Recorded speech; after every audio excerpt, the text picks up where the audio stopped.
लिखा जाएगा जब इतिहास, तो उसमें लिखा जाएगा कि अब भारत की बेटियां जो है इस दमनकारी सरकार के सामने संविधान लेकर और गुलाब का फूल लेकर खड़ी थी। यह लड़ रही थी अहिंसा के खिलाफ, यह लड़ रही थी इस दमनकारी सरकार के खिलाफ। यह भी लिखा जाएगा कि यह आज के जो है झांसी की रानी लक्ष्मीबाई और सावित्रीबाई फुले बनकर जो है डटी थी इस दमनकारी सरकार के सामने। यह लाठियां खा रही थी इस दमनकारी सरकार की, इन पे आंसू गैस छोड़े जा रहे थे, पानी की बौछार की जा रही थी, फिर भी यह डटी थी। यह वह लड़कियां नहीं थी जो बेड़ियों में बंधी थी, क्योंकि यह वो बेटियां नहीं थी जो धर्म की बंधन में बंधी थी, पुराने कुरीतियों में बंधी थी। यह स्वतंत्र बेटियां थी, संविधान से मिली अधिकार वाली बेटियां थी, जो लड़ रही थी अपने हक अधिकार के लिए। और यह भी लिखा जाएगा कि श्रृंगार करती हुई इससे ज्यादा खूबसूरत लगती एक संघर्ष करती हुई बेटियां।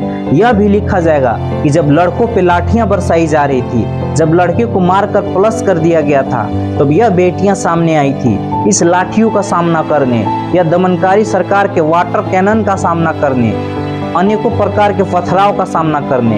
यह लड़ी थी, अपने ऊपर लाठियां ली थी, इसलिए नहीं कि यह धर्म के लिए लड़ रही थी, बल्कि इसलिए लड़ रही थी कि इस देश का भविष्य सुरक्षित हो, आने वाले बेटियों का फ्यूचर सुरक्षित हो, बच्चे जो है एग्जाम सही से दे सके और यह दमनकारी सरकार को अपनी औकात याद दिला सके।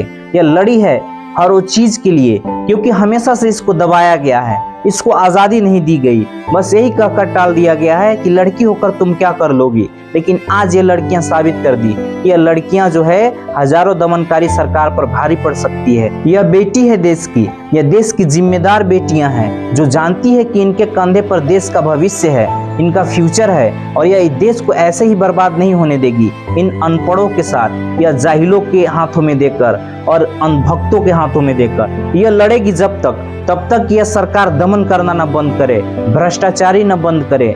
यह वह बेटियां हैं जो बेवाक होकर अपनी बातों को रखती है, यह किसी बंधन से बंधी हुई नहीं है, यह किसी धार्मिक प्रथा से जुड़ी हुई नहीं है, यह अम्बेडकरवादी हैं, अम्बेडकर के दिया हुआ स्वतंत्र विचार हैं, जो प्रकट कर रही है अपने आप को कि यह जो है आज की दौर की औरतें हैं, आज की दौर की बेटियां हैं। यह सती प्रथा और उस समय के हिंदू धर्म की बेड़ियों से बांधी हुई बेटियां नहीं है, यह संघर्ष करती हुई सुंदर लगती है, श्रृंगार करती हुई नहीं। यह जो है किसी धार्मिक प्रथाओं में घंटा बजाते हुए सुंदर नहीं लगती, बल्कि इनके हाथों में किताब और इनके हाथों में देश का भविष्य सुंदर लगता है, ताकि यह देश आगे बढ़ सके। तो सलाम है इन बेटियों को, इन बेटियों को बहुत बहुत शुभकामनाएं हैं, ऐसे ही संघर्ष करती रहो। यह सरकार तो क्या, ऐसी लाख सरकारें भी आ जाएगी तो इन बेटियों